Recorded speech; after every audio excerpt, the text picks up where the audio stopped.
He was fortunate enough to have a camera and shared what he saw, venturing out to capture what existed in the city at that time. It is said Robert Johnson knelt at the crossroads at midnight, and when he rose, his soul was no longer his own. From then on, his guitar rang out like the devil's cry, like a tattered soul begging for release. Those who heard it shuddered, swearing they saw a shadow standing behind him as he played. And now, the remaining evidence might keep you awake because it's too real, too brutal to be mere legend. They say that in Mississippi during the 1910s, there was a boy who often sat on the porch, closing his eyes to listen to the wind threading through the trees as if it were a melody only he could hear. His name was Robert Johnson, a name that would shake the entire music world. But at that time, no one believed he was capable of anything grand.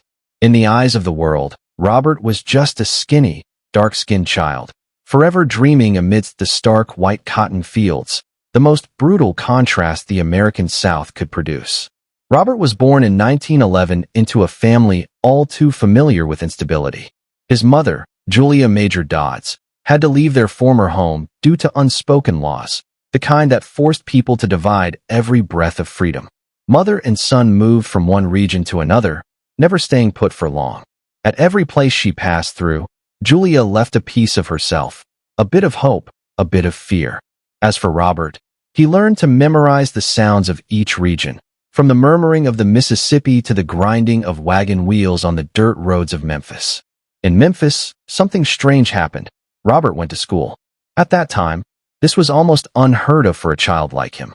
But there, he began reading poems, understanding musical theory, and learning to organize sounds into emotions. In class, Robert was quiet, but whenever there was music, his eyes lit up. His teacher recounted that he had an exceptional memory. He could recall a melody immediately, even if he had heard it only once.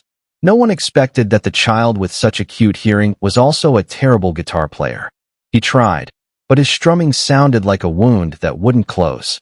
The strings were slack, the rhythm off, the melodies distorted. Listeners laughed, and in the small roadside juke joints where people gathered after long, weary days, everyone shook their heads. "That boy has no future in music," they said. A childhood friend later recalled. He just sat there picking. No matter who told him to stop, he kept playing, as if stopping would break his heart. Perhaps that very stubbornness was Robert Johnson's salvation. While others treated music as mere fun, he saw it as the only way to exist. For Robert, music wasn't joy. It was survival in a world that had no place for him. Robert's childhood was filled with the mournful singing of laborers in cotton fields and the rough stories told by those who had tasted suffering. The music born from tears and resilience seeped into his blood. When he started to play, everyone could see that Robert didn't just want to play music. He wanted to find a sound the world had never heard. Then one day he vanished. No one knew where he went. They only saw him carrying his old guitar, walking away into the smoke-hazed sunset. Some said he went to apprentice, others that he followed a strange teacher, and some said he left out of shame. When Robert returned, everything had changed. He was no longer the clumsy boy everyone mocked. There was something deep and distant in his eyes, as if he had been somewhere one could shed fear and bring back something supernatural. When Robert picked up his guitar again, everyone fell silent. The music that poured out was no longer of missed notes and awkward strumming, but the sound of mastery, every note alive, every chord resonating. "That can't be the old Robert," one musician exclaimed. No one could believe it. So they began to look for an explanation, and when people don't understand something, they create a legend. They said Robert met someone, learned something. The vaguer the story, the more powerful it became. And so, Robert Johnson's name began appearing in juke joints and on the lips of musicians everywhere. He didn't just play the guitar. He made people confront hidden sorrows, fears, and desires. When asked about his secret, Robert only smiled. "Just listen a little closer," he would say. "The music is always there. People just aren't patient enough to hear it."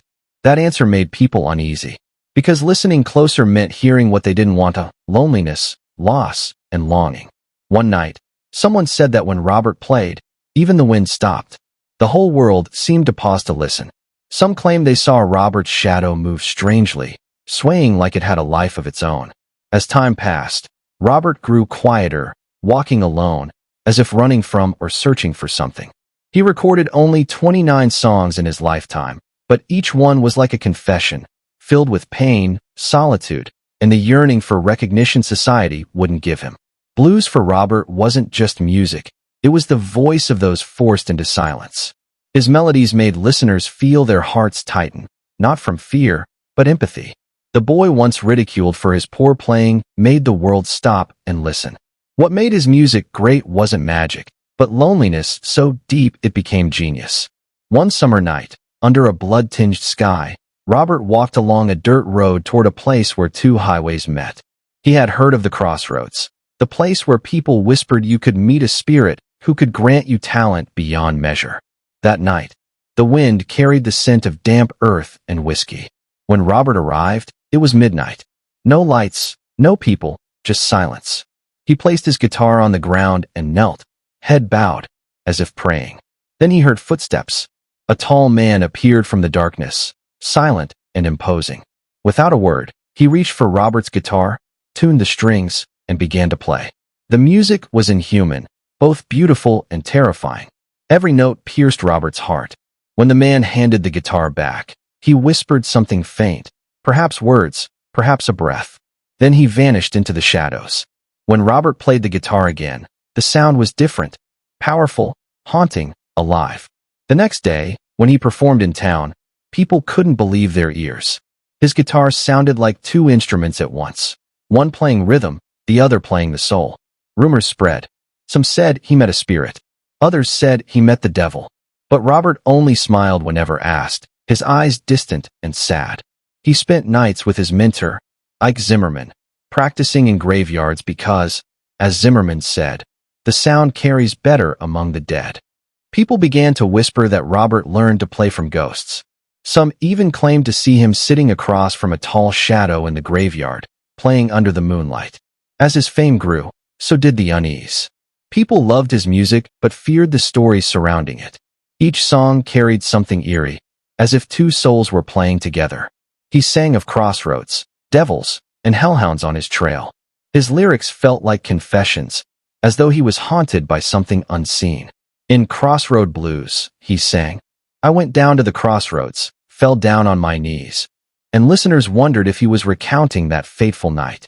In Me and the Devil Blues, when he sang, early this morning, when you knocked upon my door, people swore it wasn't just a song but a memory.